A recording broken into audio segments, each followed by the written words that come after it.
I am here. I wanted to do this video for a few months now. Just kind of been needing to get the courage to do it. As you can tell probably from the title, it's not a super happy subject, and a lot of people don't even really know much about it, just in general. So, sorry, my bangs are kind of doing like whatever they want today, and I need to go get them trimmed, but that's beside the point. So I wanted to talk about my experience that I had at the beginning of the year with ectopic pregnancy. First questions first, what is it? What is an ectopic pregnancy? It is a pregnancy that the embryo does not implant in the uterus. It'll implant in the tube. You'll sometimes hear an ectopic pregnancy called a tubal pregnancy, or it'll implant in the cervix, or in really rare cases, it'll implant on the outside of the uterus. I don't know how that happens. Nobody does. Causes of ectopic pregnancy, a lot of times they just happen. It's just the luck of the draw. That's how it was for me. Some people, you have higher chances of it happening if you have a tubal obstruction, or even what is it called? Oh, pelvic inflammatory disease, which I don't have, but I technically had a tubal obstruction. So what causes tubal obstructions? And that is not a question for me to answer. I have no idea. For me, my obstruction, that's kind of the best way to describe what it was. Instead of my ovary being up here in like floaty land, it was laying flat on my intestines and my tube was laying on top of it. So that's what caused mine. A lot of times I don't know what causes them. They just kind of happen. So, treatments for ectopic pregnancies, if you're early enough, and by early enough, I mean, it's usually like 8 weeks, I think, is the cutoff. But if you're early enough, which we found mine at 6 weeks. Sorry, I have cam lights, and they're not, I'm trying to like block them, but every time I move, I'm like, oh, there's lens flare, cool. So we found mine at 6 weeks, and the way they initially will treat it is with chemo. Basically, that's what they do, with a chemo drug called methotrexate.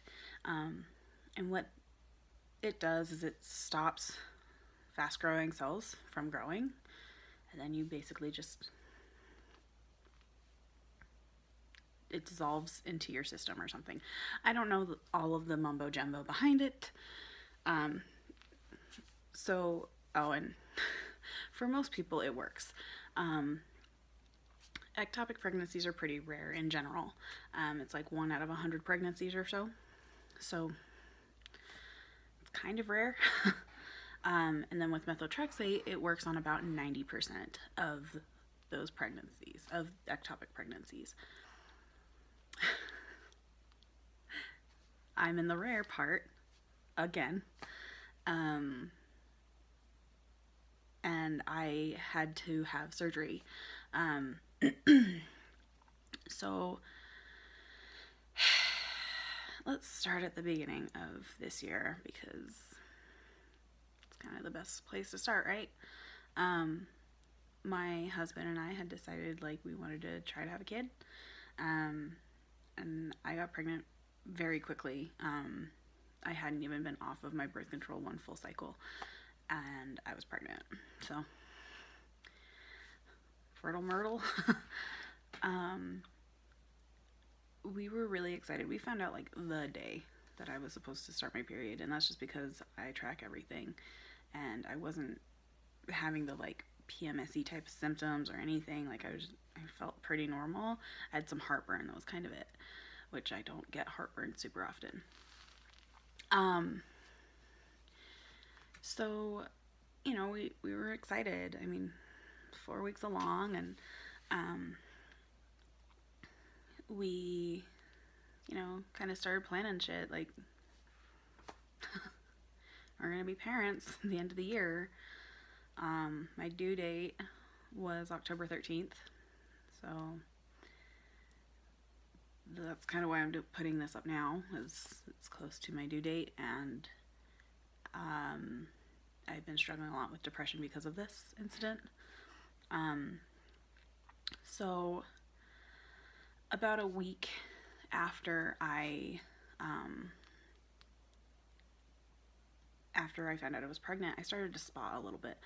Like, it was more than like a normal, like, oh, a little bit of spotting, but it wasn't like a flow. It was just some spotting, and I've never been pregnant before. I don't know what is normal, abnormal spotting in pregnancy, because I know that spotting in pregnancy is pretty normal. But when you're brand new to the field, you don't know things. So, you know, my husband was like, you know, just go to Instacare. You know, you have your confirmed pregnancy appointment with our general practitioner tomorrow. If you're that concerned, just go to Instacare. He was at work. That's why he didn't go with me. I don't want you guys being like, wow, what a dick. No, he was at work. So I went to Instacare, and they couldn't help me because they didn't have an ultrasound machine. I hate Instacare. Every time I go to Instacare, I'm like, why did I go to Instacare? Almost every time they refer me to either my regular doctor or to the ER. And that's what they did. They were like, well, if you're really that concerned, go to the ER. And I was just like, I have my confirmed pregnancy appointment tomorrow. I'm just going to wait till tomorrow and see what my doctor says, because you guys are not helpful. So I go to the doctor the next day and, you know, tell him what's been going on. And, you know, he's like, okay, well, let's, you know, do a pregnancy test, make sure that it's like, you're actually pregnant. I'm like, okay, cool. And he's like, and you know, we'll schedule an ultrasound just to kind of make sure everything's okay. It's like, it could just be your body's not used to being pregnant and you're spotting a little bit because it's trying to figure out what's going on. Possible. You're really early, you're 5 weeks, you could be miscarrying. And he's like, and you haven't had any pain, you just had a little bit of spotting, but it could be ectopic, but I doubt it. So I was like, okay, like, I had kind of accepted, like, I might have miscarried. Okay, like, but then like a couple days later it stopped. Like, wasn't spotting, like there was nothing going on. I was like, okay, I'm fine. It was just, my anxiety was just through the roof because it's me and I'm in a weird new spot in my life and whatever. So we scheduled an appointment for me to have an ultrasound done. And I had a transvaginal and a topical ultrasound. I don't know what the normal ultrasound is called, but during this whole experience, I had a grand total of like 5 or 6 transvaginal ultrasounds, which those are not great. They're really uncomfortable. But my husband had a follow-up appointment for surgery that he had end of last year. He had sinus surgery. So he had a follow-up appointment, and it was in the same building that I was going to. So I was like, okay, well, I'll just schedule my appointment about the same time as yours, and, you know, if something happens, you're down the hall type of thing. So I'm feeling fine. Like, I'm not worried. I'm, you know, actually at that point of, like, excited again. Like, I'm not freaking out. I'm not scared. I feel fine. Nothing. I just have heartburn. And, you know, me and the ultrasound tech, you know, we're chatting, and she was this older lady, and, you know, like, just, oh, is this your first one? Yeah, it is. Like, typical, oh, hey, I'm looking at your insides, let's chat kind of dialogue. Um, but then I noticed that she starts making this face, like where the monitor was positioned, she ended up turning it away from me, so I couldn't see the monitor at all. She just kept making this like, kind of face. I'm looking at me, and I'm looking at the monitor, and just, And I kind of just start immediately freaking out again because you've stopped talking to me. I don't know what's going on. I'm already kind of freaked out about everything anyways. And you're not talking, and you're making a weird face, and you're not letting me see the monitor anymore. Like, what's going on? So I just kind of go, so is there a baby in there? Like, just kind of joking around, like, of course there is. And she goes, it's really complicated. Oh. What the fuck? So, I immediately kind of start panicking. Because what the fuck does that even mean? It's complicated. Like, it could either be really positive, like there's a couple in there, or it could be really negative, and I'm leaning towards negative. So, and she keeps asking me, do you have any pain? No, I don't have any pain. I'm fine. Like, it feels like you're pushing on my stomach with a little ultrasound thing. Like, it doesn't feel like anything. I feel fine. So I go and I get changed back in my clothes, and she tells me I can't leave.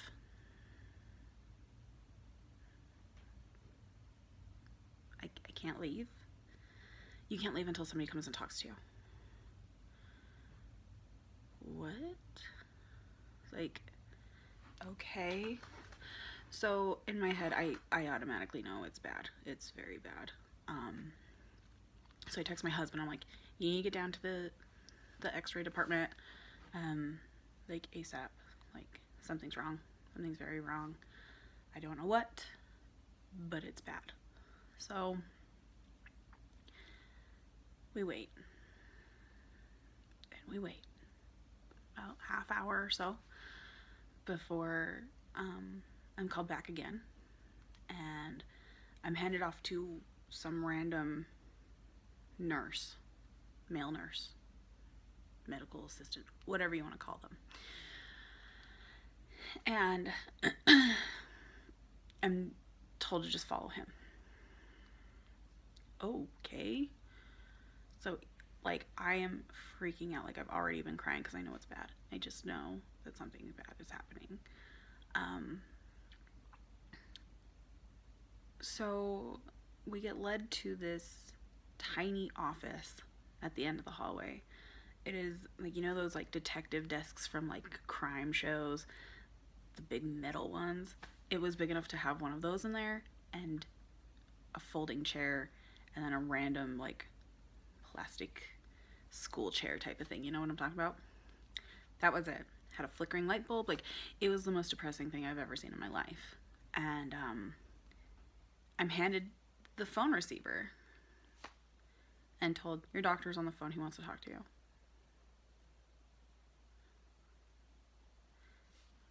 I bet you my husband wants to hear this too.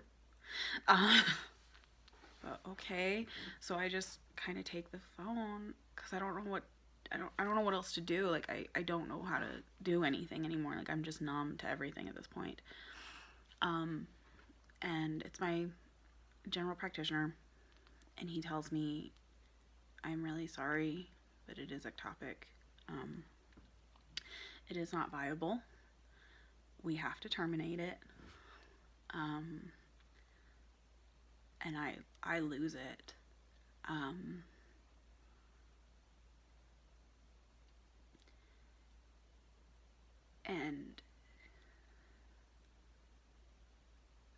I'm just bawling at this point, and I'm freaking out and crying to my doctor, like, why is this happening? And, you know, we don't know, they just kind of happen. And my husband, he doesn't know what's going on. He just knows that I'm freaking out. And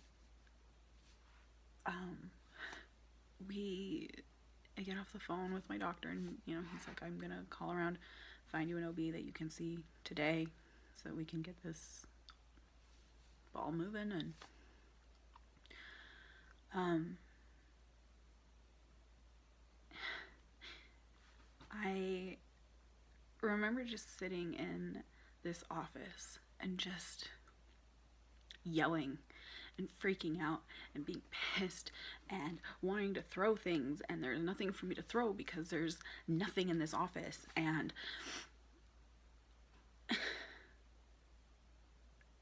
being pissed and telling my husband we did everything right. We waited to have a kid. We waited to get married.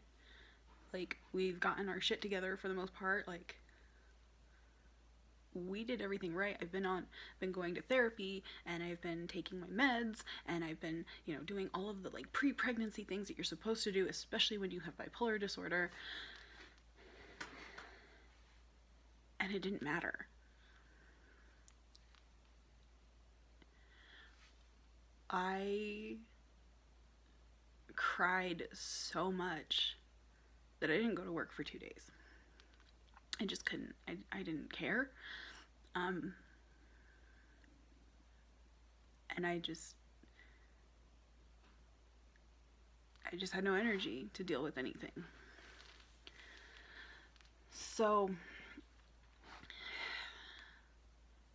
we get a call from my doctor, and he's made an appointment with my OB, or my now OB, so that we can go and get this taken care of. And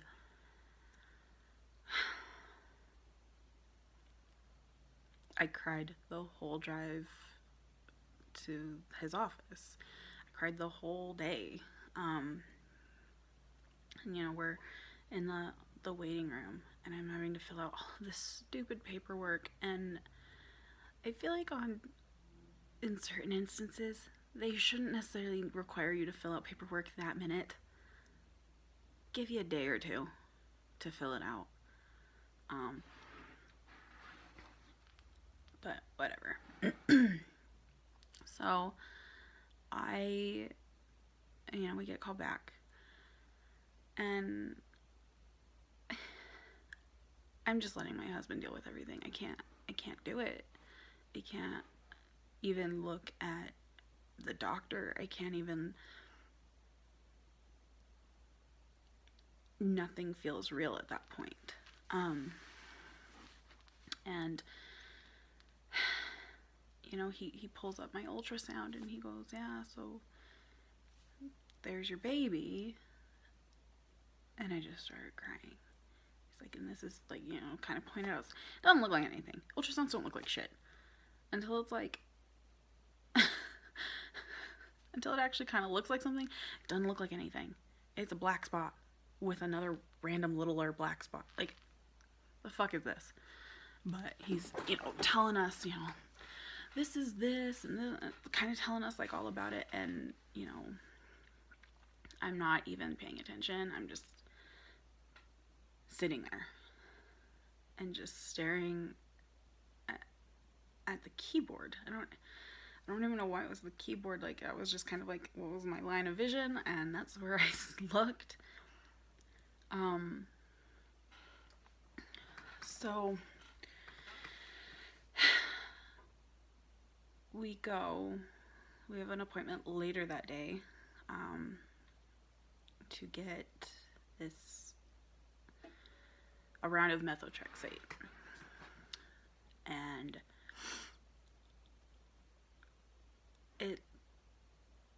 I don't have much of anything.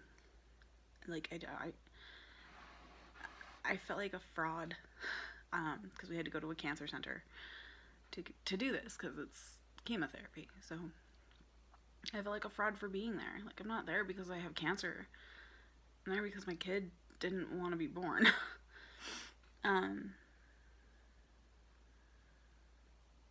So, I'm monitored like crazy. I'm having blood pregnancy tests done 2-3 days a week. Like, it's insane. Like, so the next week I go in for just a follow-up, see what's going on, see if that methotrexate has worked. It had not. I was still very pregnant. My levels were continuing to go up. They hadn't even stopped. They were still going up. So I did a second round of methotrexate. And, you know, at this point, you know, my parents know, my husband's parents know. We have told a couple of people that had known that we were pregnant, what was going on, but not a ton of people knew. So the next day after I have my second round of methotrexate, I just start feeling like shit. Like, I actually have like a lot of pain. I am dizzy. I'm nauseous. Like, I feel like really bad. So we go to the ER and tons of tests are done, and I had more ultrasounds done, and, you know, people are pushing and prodding on my stomach, and that's not super helpful when you feel like shit.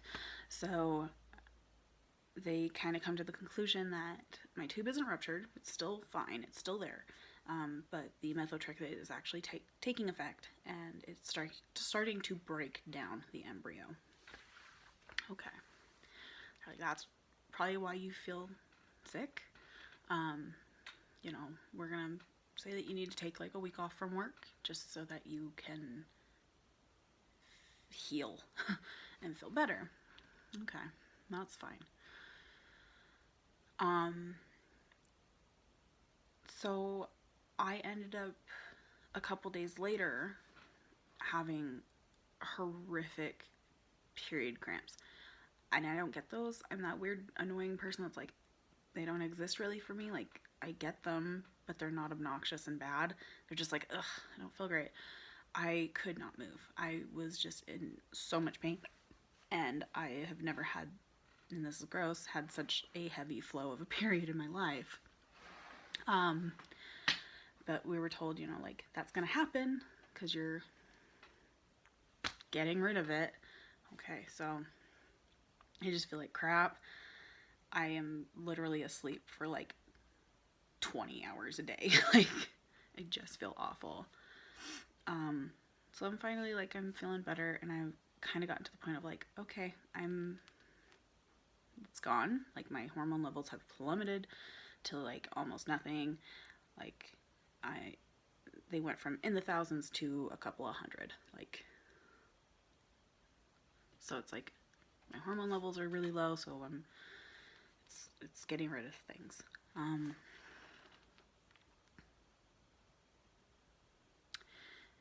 So that was 7 weeks. When I was 9.5 weeks, I'm loading my dishwasher. And I don't even know what I picked up. It was a cup or something. I don't even know. And I just had a shooting pain from here straight down and all on the right side of my body. It literally felt like I just got gutted. It hurt so bad. So I call my husband, and he's at work, and I'm like, what do you want me to do? Like, I'm freaking out. Like, what the fuck? Like, what do you want me to do? So he's like, call your doctor.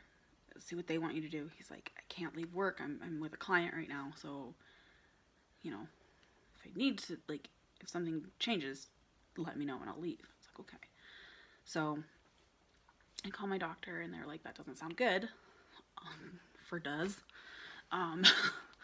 Obviously it doesn't sound good. So I'm calling you. So they find, someplace I can get in to get an ultrasound done ASAP. So within an hour, I am at a different hospital getting more ultrasounds done, and I can't move. Like, if I'm sitting, it hurts. If I'm laying down, I'm okay. If I'm standing straight up and not moving, I'm okay. But as soon as I start moving, or if I'm sitting, it is excruciating. So, I text, my husband and my mom and my sister, and I'm like, so I'm getting an ultrasound done. I don't know what's going on, but I feel like shit, so FYI. They finished with their ultrasounds, which they had to do it twice, so I had 2 transvaginal, 2 regular ultrasounds at this appointment, because the first one was done by somebody who was like brand spanking new, and she wanted to make sure that she was seeing things clearly and correctly, which is, thanks, I would prefer to not die. And so she had her supervisor come in and do it again,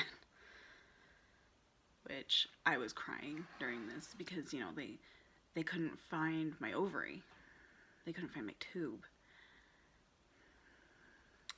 So they're, digging around on my stomach trying to find it, and I'm just crying because it just hurts so bad. And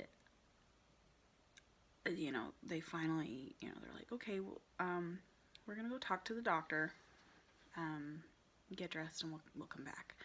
Okay. And so the ultrasound tech comes back, and she says, I have to walk you down to the ER. You're having surgery today. My tube had ruptured.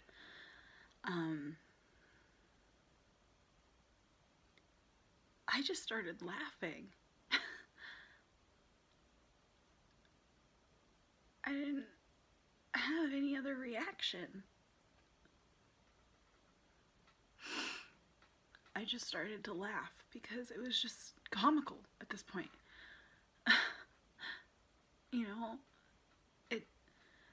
It's rare to get ectopic pregnancies. It's rare to not have the methotrexate work. It's rare to not have it work twice.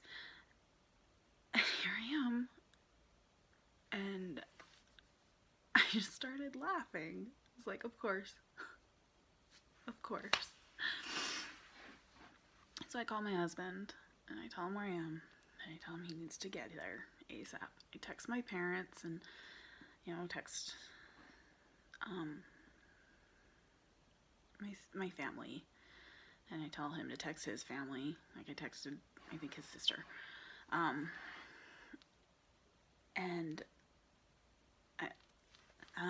about a week before, I had made a post on Facebook because people had started to get a little bit suspicious of me.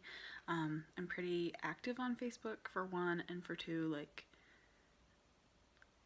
I wasn't going to work. So people at work were kind of getting confused and curious about it. So I made a post on Facebook about, like, this is what's going on, so leave us alone. Like, we're dealing with a lot of shit. And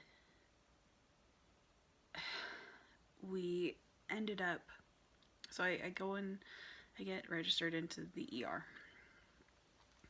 And I have no reaction to anything at this point. Like, they're asking me, name, date of birth, blah, blah, blah, blah, all of that crap. And at one point, I just handed her my license. I was like, there, just use that. Like, I don't want to talk to you. I don't want to talk to you register people. So then,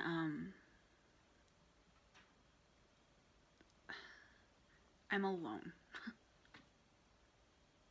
My husband is on his way. He left work early, but I'm over an hour away. I'm by myself in possibly the biggest ER room I've ever seen. Like, because most times you go to an ER and it's either like a line of beds with sheets in between them, or it's like, it's a room big enough to hold like the bed and like maybe a set of cabinets. And this was like huge. Like, I had my own bathroom. Like, it was kind of like a normal hospital room, but it was in the emergency room. It was weird. But I'm by myself, and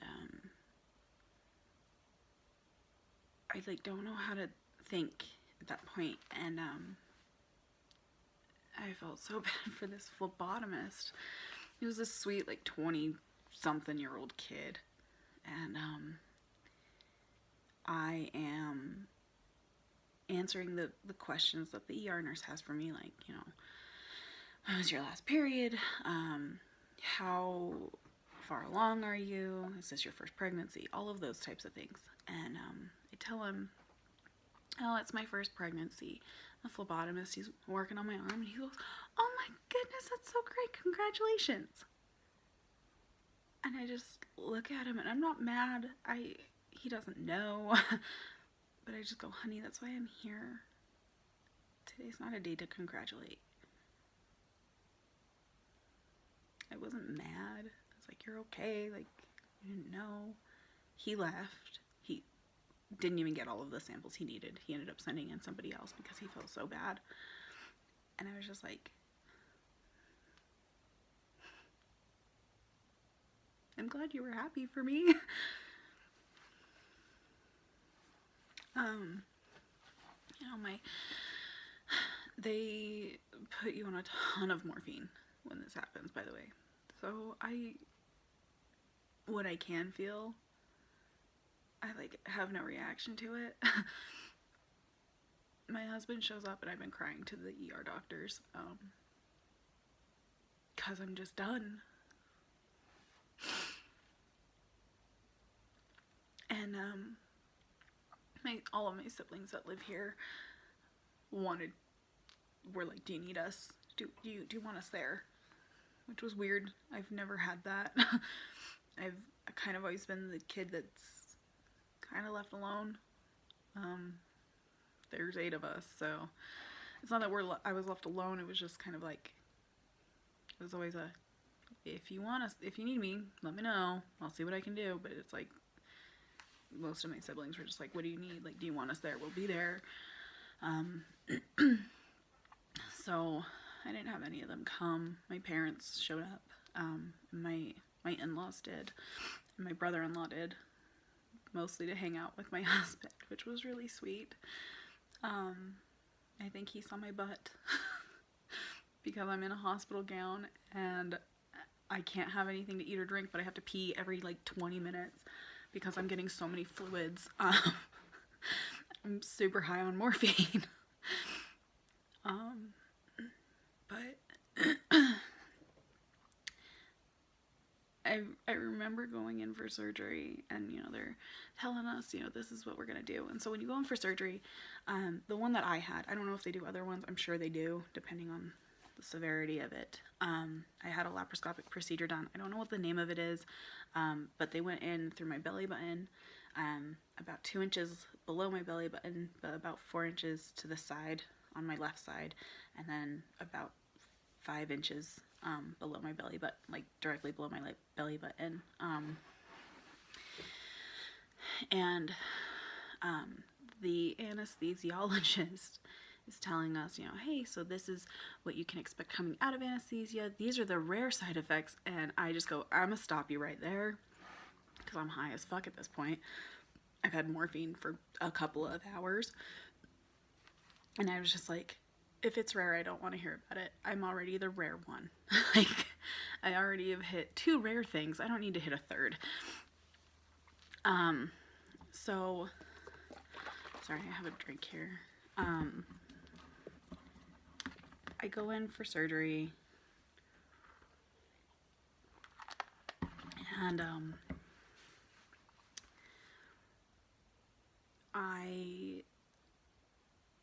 it ended up taking twice as long.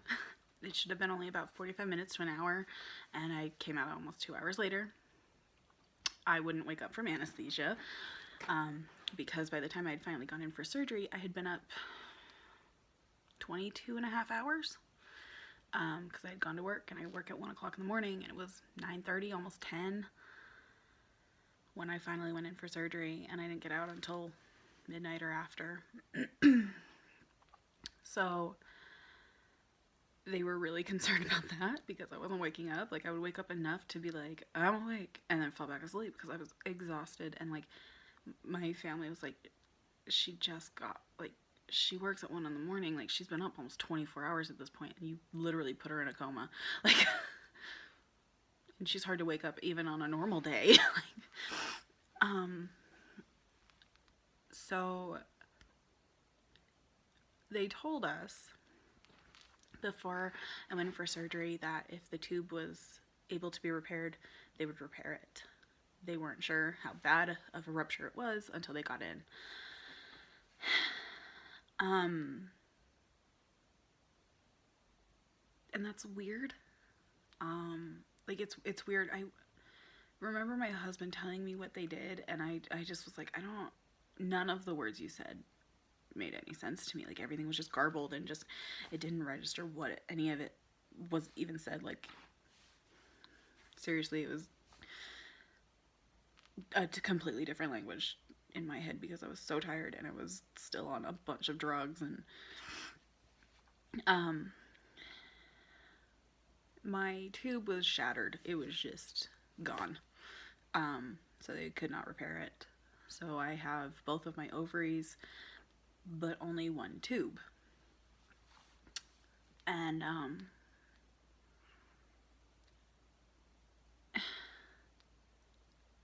that it very much affects fertility.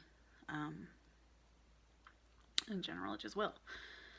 And that's when they found out, like, hey, this is probably why you had your pregnancy was ectopic, was because your ovary wasn't even in the right spot. It wasn't up here where it should be. It was laying flat down here with your tube just kind of like over it. So I have pictures somewhere. We moved and everything got boxed up, so I don't know where it all is, but I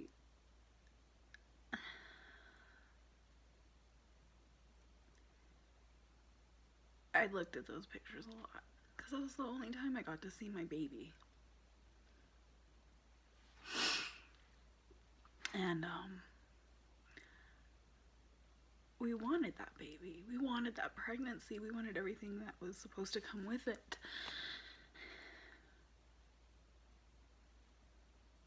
And we didn't get any of it. We got this horror story instead.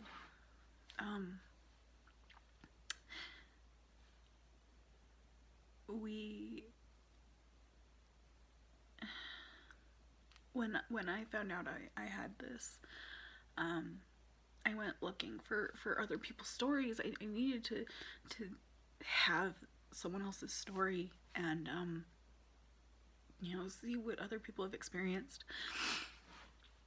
And the problem that I ran into, I'm not religious, so I'm more atheist than anything,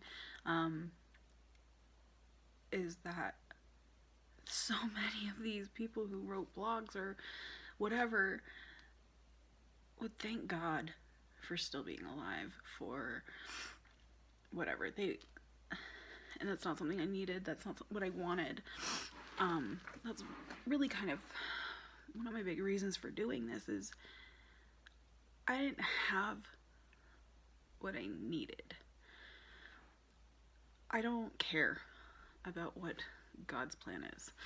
I don't care about, everything happens for a reason. Yes, everything does happen for a reason. But what about my reasons? I don't care about what God's plan was. What about my plan? And it's been really difficult, especially the last few months. I'm not jealous. I am jealous. I'm jealous of a lot of people. I know a lot of people who are pregnant right now. and they want to talk to me about it. I'm not one to talk to about it right now. And I appreciate that you want me involved in your life, but I didn't just lose my kid. I lost a part of my body in the process. And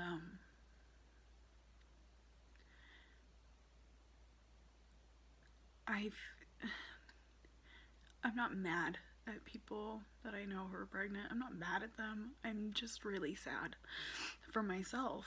And there's nothing wrong with that. I mean, I wanted my baby.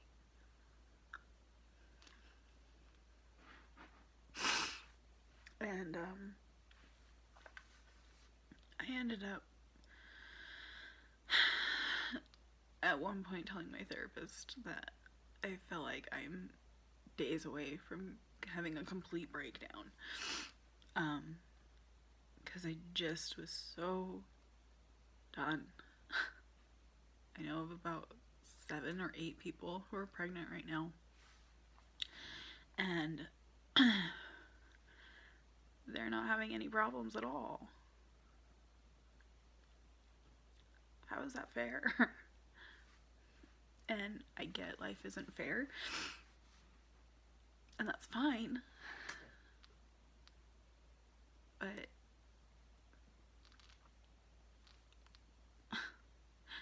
give me a fucking break. I know of a few people who got pregnant, and this is somebody that I knew her years ago, so it's not somebody I associate with now. But she was on hard drugs while she was pregnant. Like the whole time she was pregnant. Cool for you. And I was in the process of getting off of my meds because you can't be on bipolar meds while you're pregnant. But somebody's doing heroin and having a kid. Cool. You're allowed to be mad if it has happened to you. You're allowed to be pissed as fuck. You're not alone in this. It's just never talked about. Nobody likes to talk about the upsetting things when it comes to fertility. Like, I mean, shit. Miscarriages happen all the time, even when people don't even know they're pregnant. And nope, can't talk about miscarriages. And this is an even trickier subject because it's not a miscarriage. It's an abortion.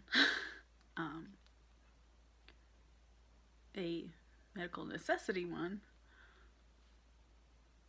But still, it's an abortion. So people don't want to talk about it.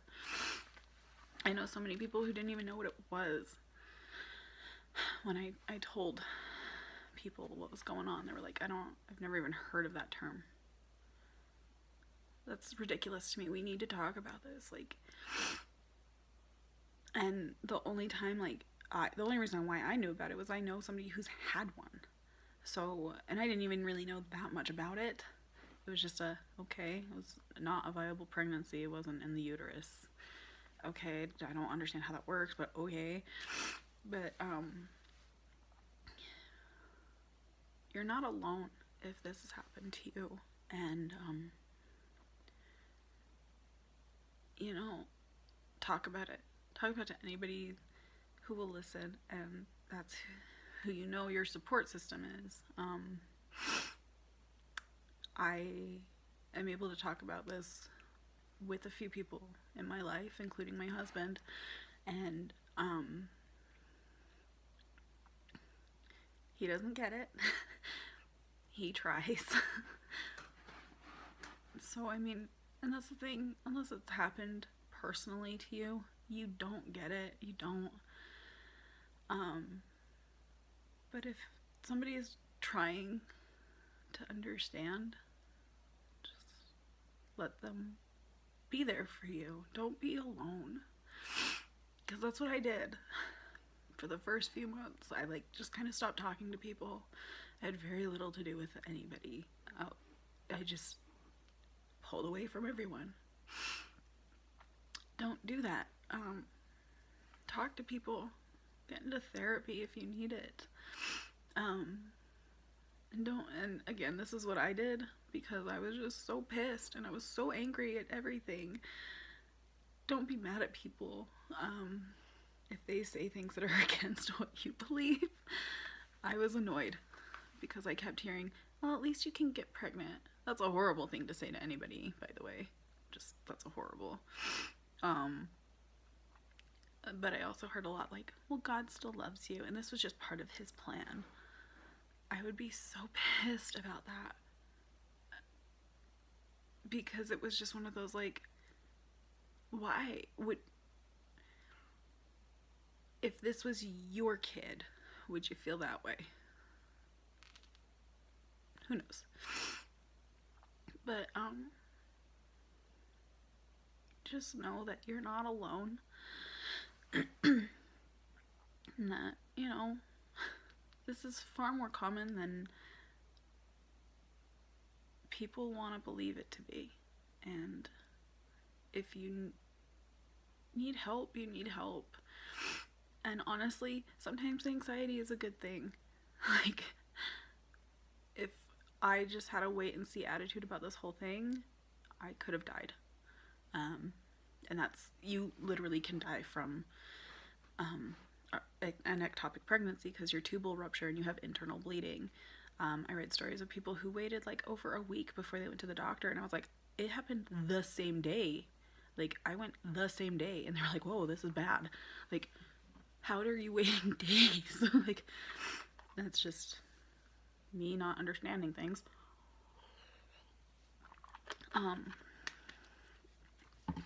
But I want there to be more awareness about this subject because there's just not any. And I feel like people need to know about it, and it's not talked about. So that's why I wanted to talk about it and share my experience with it and try to make some sense of this illogical thing. And know that you're loved, even if people don't know how to show it. If they're trying to support you and comfort you, they love you. And know that your baby is still your baby. A couple of months after I had my surgery, I ended up getting a tattoo on my right rib cage of a poppy. It's the flower of remembrance. So for me, it's, my baby mattered. My baby was and is loved. And, you know, it's okay to break down every once in a while over it.